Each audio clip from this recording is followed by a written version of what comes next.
and working with horses. Okay, Thank you. well, let me talk about some of my experiences with horses. I have a paper, it's called How Horses Help the Teenager with Autism Make Friends and Learn How to Work. And I was bullied horribly in high school, horribly. And I ended up going to a special school. And they put me to work cleaning horse stalls. I basically ran a horse farm. And the only places I was not bullied was when I was out riding horses. And we were getting our horses ready for show. And we actually showed in a small open horse show.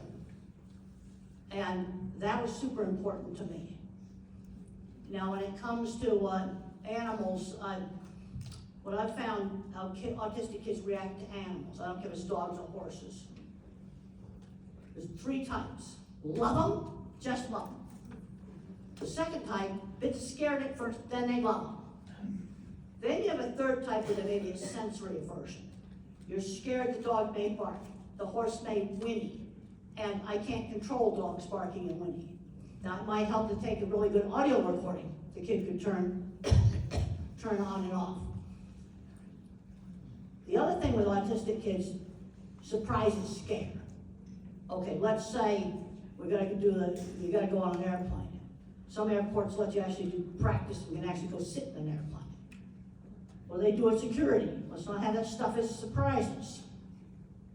You know, if there's videos to watch, anything you can do to reduce the surprise factor. Surprises scare. It's kind of a basic thing. But I've had parents tell me, my kid did their first words on a horse.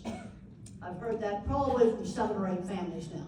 Over the last, 5 or 6 years now that therapeutic riding is getting really common. I just heard one yesterday.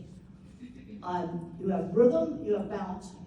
Occupational therapists have known for years that those things are beneficial. And then also, riding's a lot more fun than sitting on a ball. Sure. But rhythm and balancing seems to do good things to the nervous system. And some of the sensory integration stuff does work. There's been controversy about that, which I think is BS. It does work. And there's a point where anecdotal starts to become evidence. Now, I'm not going to say, which autistic kids are likely to talk on a horse, I don't know. This is going to be something that's going to be difficult to study. But I'm a big fan of animals. See, another thing a dog can do is act as a social icebreaker and help the kid socialize. Horses were a source of friends for me. They were a very important part of my life when I was a teenager. I got kicked out of a regular school because I chucked a book at a girl. She called me a retard. And I went to special school. But I also saw some things where the special school expanded too rapidly.